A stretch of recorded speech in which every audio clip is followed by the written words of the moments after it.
There's something deeply uncomfortable happening inside the WNBA right now, and it has nothing to do with what's happening on the court. It involves one of the most respected figures in women's basketball history suddenly switching sides in a debate she once seemed to be winning. Sue Bird, four-time WNBA champion, Olympic gold medalist, and one of the most influential voices the sport has ever produced, has found herself at the center of a controversy that's exposing cracks in the foundation of women's basketball that a lot of people would rather pretend don't exist. And the name at the middle of all of it? Caitlin Clark. But here's the thing. This story isn't really about Clark at all.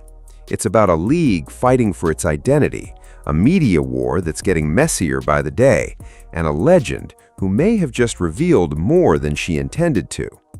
Because when you look closely at what Bird actually said, what she actually did, and how it all unfolded in real time, the picture that emerges is a lot more complicated and a lot more troubling than anyone is admitting.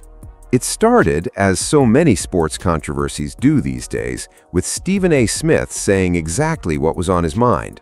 Now, if you know Stephen A., you know he's never been the type to soften a take just because it's inconvenient. The man built a career on saying the uncomfortable thing out loud. And when the WNBA playoffs rolled around without Caitlin Clark in the picture, he didn't hesitate. He pointed out what the numbers were screaming. Viewership was down, ticket sales had softened, and the buzz that had defined the WNBA's most exciting stretch in years had gone noticeably quiet. It wasn't a hit piece, it wasn't an attack.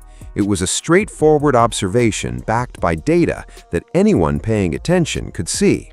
But that's when Sue Bird decided she'd heard enough. Bird's argument was pointed and direct. Stephen A. works for ESPN, and ESPN carries WNBA games. In her view, that created a conflict. She couldn't wrap her head around why someone employed by the very network broadcasting the league would go on air and highlight its declining numbers. She framed it as a loyalty issue, almost a professional obligation. If you're in the building, you don't burn it down. It was a certain kind of sense on the surface, but the moment she said it out loud, something shifted in the conversation. Because what Bird was essentially arguing, whether she meant to or not, was that the truth should be filtered based on who signs your paycheck, and Stephen A. was not about to let that stand. His response was immediate and unambiguous. He looked directly into the camera and said what a lot of people were thinking, that being employed by ESPN didn't mean he was obligated to ignore facts. That his job was to speak honestly about the sports world, not to serve as a PR representative for any league, no matter who was writing the check. It was a clean, direct rebuttal. And it reframed the entire argument, because suddenly the question wasn't whether the WNBA's numbers were down. Everyone already knew they were. The real question was whether talking about it openly was somehow a betrayal. Stephen A. said no, and a whole lot of people agreed with him. But Bird wasn't done, because while Stephen A. had been the loudest voice in the room, he wasn't alone. Shannon Sharpe had been essentially saying the same things all season, that Caitlin Clark was a phenomenon, that her presence had transformed the league's visibility, and that her absence was going to be felt in a real and measurable way. Sharpe had been consistent about this, vocal about it, and frankly, pretty accurate about it. He and Stephen A. had essentially been aligned on the Clark question from the beginning, both acknowledging her as something genuinely rare in the sports world, the kind of athlete that doesn't just perform well, but changes how people relate to a sport entirely. For Bird, having both of them hammering the same narrative was clearly too much. She took aim at Sharpe as well, suggesting that both men had developed a kind of personal investment in being right about Clark, that their ongoing praise of her had become less about genuine analysis and more about defending their own earlier positions. It was an interesting critique, and there was a sliver of logic in it. Sports media personalities do sometimes fall in love with their own takes. But the problem with Bird's argument was that it required ignoring the actual evidence. Because whether Stephen A. and Shannon Sharpe were defending their stances or not, the data was backing them up. Viewership numbers confirmed it. Ticket prices confirmed it.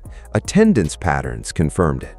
You can question someone's motives all you want, but when the facts are on their side, the motive argument stops carrying much weight.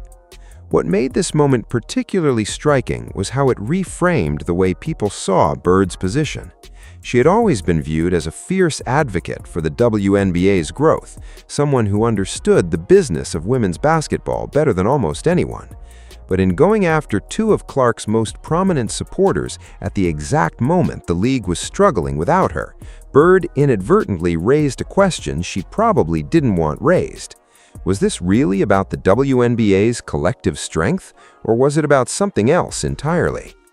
Here's where the story gets genuinely uncomfortable, and where the numbers stop being just numbers and start being a verdict.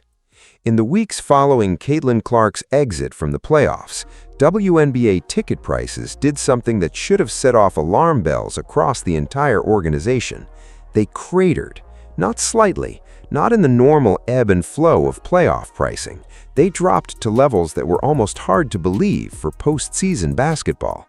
Tickets at the Target Center in Minnesota for a playoff game, not a preseason throwaway, were going for as low as $10. 10! That's not a markdown, that's a fire sale. That's a league quietly admitting that without its biggest draw, it cannot fill seats at market rate. Now, on the surface, the arenas still looked reasonably full, and Bird and others were quick to point to that as proof that everything was fine, that the WNBA was thriving, that the seats were occupied, that the product was healthy. She even pointed to venues like the Barclays Center and the T-Mobile Arena in Las Vegas as evidence that the league was drawing strong crowds independent of Clark. And technically, she wasn't wrong. Bodies were in seats. But the crucial detail that kept getting glossed over was the price those bodies had paid to get there. When you slash ticket prices dramatically to avoid the embarrassment of empty arenas, you haven't solved the demand problem, you've just hidden it. It's the difference between a restaurant that's full because the food is great and a restaurant that's full because they're giving away free appetizers to anyone who walks past. The league knew what it was doing. This wasn't an accident or a pricing miscalculation. Lowering those prices was a deliberate decision made by people who understood that without the Clark effect driving organic demand, they needed to manufacture attendance through affordability. It worked in the narrowest possible sense. The arenas weren't empty, but it set a precedent that the WNBA is going to have to reckon with eventually. You can't sustain a league's growth on discounted tickets and hope that no one notices the gap between what fans will pay to see Clark and what they'll pay to see everyone else. That gap is real, it's significant, and pretending it doesn't exist doesn't make it disappear. Stephen A. noticed it, Shannon Sharpe noticed it, and frankly, anyone who watched closely could see it. The WNBA was running a short-term damage control operation while publicly insisting there was nothing to control. And Sue Bird, one of the smartest people in the sport, was out in front of cameras defending the strategy instead of questioning it. To fully understand why Bird's recent comments felt so jarring to so many people, you have to go back to where she stood on Caitlin Clark not that long ago, because this wasn't always the position Bird held. When Caitlin first exploded onto the national stage during her record-breaking run at Iowa, Bird was among the first prominent figures in women's basketball to acknowledge what was happening. She recognized Clark's magnetism, her rare ability to draw in fans who had never followed women's basketball before, and the kind of crossover appeal that only comes along once in a generation. Bird understood, as someone who had spent her entire career fighting for the WNBA's visibility, what it meant to finally have a player who was capturing mainstream attention at that level. There was genuine warmth in how Bird discussed Clark's potential during that period. She spoke about the rising tide lifting all boats, the idea that Clark's success would inevitably translate into broader gains for the entire league, that a superstar of Clark's caliber would create new fans, generate new media coverage, and open doors that had previously been closed to women's basketball. It was a generous and accurate read of the situation, and it positioned Bird as someone who understood the bigger picture, even when others were too caught up in comparisons and competition to see it. So what changed? That's the question that keeps circling back, because the Sue Bird who praised Clark's transformative potential and the Sue Bird who pushed back against Stephen A. Smith for simply reporting on declining ratings after Clark left, those two people are hard to reconcile. The most charitable interpretation is that Bird's concern is genuinely about the league's long-term health, that she worries about the WNBA becoming so identified with one player that it can't stand on its own when that player isn't available. It's a legitimate concern, and Bird has earned the credibility to raise it, but the timing and the manner in which she raised it, by going after the messengers rather than addressing the underlying reality, suggests something more complicated is going on beneath the surface. Because this isn't the first time a prominent WNBA voice has pushed back against the Clark wave in ways that seemed to undercut the league's own interests. Sheryl Swoopes, another icon of women's basketball, had her own complicated relationship with Clark's rise. Swoopes made comments that generated significant controversy, questioning aspects of Clark's game and her place in the conversation about women's basketball at a level that many felt was disproportionate to anything Clark had actually done wrong. The response was fierce, and Swoopes eventually walked some of it back.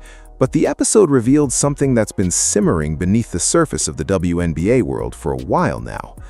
There is a faction within and around the league that is genuinely uncomfortable with the scale of attention Clark receives, not because they can point to something she's done wrong, not because her numbers don't justify the hype, they absolutely do, but because her rise has been so sudden, so overwhelming, and so tied to a particular demographic of fans that it has created a kind of identity tension within the sport. Women's basketball has spent decades building its culture, its identity, and its community largely without mainstream attention. And then, Caitlin Clark arrived, and suddenly the cameras were everywhere, and the conversations were happening in spaces where the WNBA had never had a seat at the table before. For some people who had invested years in the league before Clark showed up, that shift felt disorienting, and for a small number of them, it translated into something that looked a lot like resentment. That resentment is understandable on a human level. It doesn't make it right, and it certainly doesn't make it good for the sport, but understanding why it exists is important if you want to understand what's actually happening here. Clark represents something new. And new things, even good ones, create friction when they arrive in spaces that had developed their own sense of order. The criticism she's faced from within the WNBA world has almost never been about her performance, which has been exceptional from the moment she stepped onto a professional court. It's been about what she represents, and about the discomfort some people feel watching the spotlight move so decisively in her direction. Meanwhile, through all of it, Caitlin Clark has done something that a lot of people in her position wouldn't have managed. She stayed focused. Not perfectly, she's human, and there have been moments where the pressure visibly got to her. The scrutiny she operates under is genuinely unlike anything the WNBA has seen before. Every turnover gets dissected, every rough shooting night becomes a storyline, every interaction with another player gets analyzed for signs of friction or favoritism. Former players and current analysts alike have compared the pressure she operates under to what LeBron James faced when he entered the NBA. That suffocating level of expectation, where even a very good performance can be framed as a disappointment if it doesn't match the legend that's been built around you. And yet Clark keeps performing. She keeps showing up, keeps putting up numbers that justify the attention, and keeps conducting herself in a way that gives her critics very little to actually work with. What's particularly telling is that the criticism directed at her rarely has anything to do with her actual game.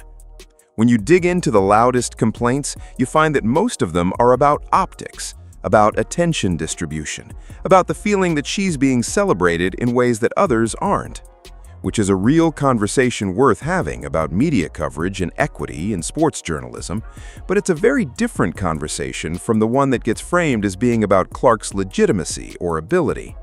She has never been the problem. The way some people have responded to her success, that's where the real story lives. One former player who faced Clark in the WNBA put it plainly and honestly. She said Clark was everything she was advertised to be, that she was genuinely tough to guard, and that even in her WNBA debut, when the narrative was that she was struggling, Clark had dropped 20 points. The observation was sharp. If dropping 20 points in your debut is considered a rough night, what exactly does a good night look like? The bar being set for Clark is impossibly high, and even clearing it doesn't always generate the recognition it deserves. That's the double bind she operates in, and it says more about the people setting the bar than it does about the athlete clearing it. What Stephen A. Smith said, the thing that triggered all of this, was ultimately very simple. He said that the WNBA playoff viewership was going to drop after Caitlin Clark was eliminated, and he asked whether that was factually accurate. The answer, from virtually everyone paying attention, was yes. Not sort of yes, not yes with significant caveats, just yes. The numbers confirmed it, the ticket prices confirmed it, and the general media attention around the WNBA confirmed it. Clark's presence in the playoffs had driven interest. Her absence diminished it. That's not a controversial statement. That's not even a particularly interesting one. It's just true. But the response it generated revealed something important about the state of the conversation around the WNBA. There are people, prominent, influential people who have real stakes in the league's image who don't want that truth stated plainly. Not because they don't know it's accurate, but because they're afraid of what happens if it becomes the dominant narrative. If the story becomes the WNBA only works when Caitlin Clark is playing, that creates a dependency narrative that feels dangerous for the long-term health of the league. And that fear is not entirely irrational. Building a league's identity around a single player is genuinely risky. Players get injured, players age, players retire. If the WNBA's entire marketability becomes synonymous with one athlete, the league is one torn ACL away from a crisis. But here's the thing. Acknowledging Clark's extraordinary impact doesn't mean conceding that the league can only survive through her. Those are two completely different claims. You can say Caitlin Clark has brought unprecedented attention to the WNBA, and her absence measurably affects viewership, without also saying the WNBA is worthless without her. The first statement is data, the second is an opinion, and not one that Smith or Sharpe have actually made. The conflation of those two positions, the stubborn insistence on treating an honest assessment of Clark's value as an attack on the league's legitimacy, is where the argument keeps going off the rails. And it's costing the WNBA more than it's protecting it, because every time a prominent voice responds to honest analysis by attacking the analyst, it makes the league look fragile in a way that the declining ratings alone never could. So where does all of this leave the WNBA? In an honest answer, somewhere complicated and not entirely comfortable. The league has made genuine progress over the past several years. There are franchises that have built real fan bases, real community connections, and real cultural identities that exist independently of any individual player. The Las Vegas Aces, the New York Liberty, and a handful of other franchises have developed something that looks and feels like sustainable momentum. That's real, and it matters. The WNBA is not a failed project propped up entirely by one rookie from Iowa. But it's also undeniable that the 2024 season represented something unprecedented in the league's history, and that Caitlin Clark was the primary engine of that moment. The attention, the viewership, the national conversation, all of it spiked in ways the league had never seen, and all of it tracked with Clark's presence and performance. When she was playing, people were watching. When she was eliminated, they largely stopped. That's the reality. And the question facing the WNBA right now isn't whether to acknowledge that reality, it's what to do about it. The most productive path forward is also the most obvious one, even if it's the hardest to execute. The league needs to use the momentum Clark generated to build deeper investments in its other stars, not by diminishing Clark's profile, but by riding the wave of new attention she brought in and directing some of it toward players and storylines that can sustain fan interest on their own terms.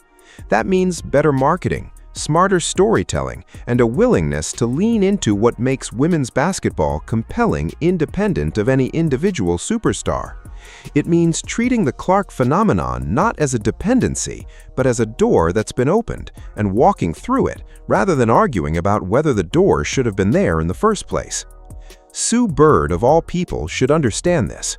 She spent her entire career helping to build something from almost nothing, growing the WNBA's credibility one game, one season, one championship at a time. She knows what it takes to capture attention and hold it, which is why her recent positioning feels so off. Instead of channeling that experience into a constructive conversation about how to sustain Clark's impact and expand on it, she got drawn into a media firefight that made the league look defensive and small. That's not who Sue Bird has historically been, and it's not what the moment requires. The uncomfortable truth at the center of all of this is that the WNBA is at a crossroads, and the road it chooses in the next few years is going to determine whether this current moment of visibility becomes a foundation or a footnote. Caitlin Clark has done her part. She showed up, she performed, she drew in fans by the millions, and she handled an extraordinary amount of scrutiny with a level of composure that most veterans 3 times her age couldn't have managed. She didn't create the WNBA's structural challenges. She didn't invent the debate about individual stardom versus collective growth. She just played basketball at a level that made all of those conversations impossible to avoid. The people around her, the veterans, the league officials, the media figures who have shaped the narrative around women's basketball for years, they're the ones who get to decide what this moment becomes. And right now, some of the loudest voices are spending their energy pushing back against the people who are simply describing what's happening, rather than channeling that energy into building something that lasts. That's a choice, and it's not a neutral one. Because when future fans look back at this period in WNBA history, they're going to see a league that had a once-in-a-generation opportunity sitting right in front of it. They're going to see numbers that told an unmistakable story. They're going to see a young player who delivered everything she promised and then some. And they're going to ask, what did the people in charge do with that? Did they build on it? Did they protect it? Did they embrace it? Or did they spend the pivotal moment arguing with Stephen A. Smith about whether he was allowed to notice what was happening?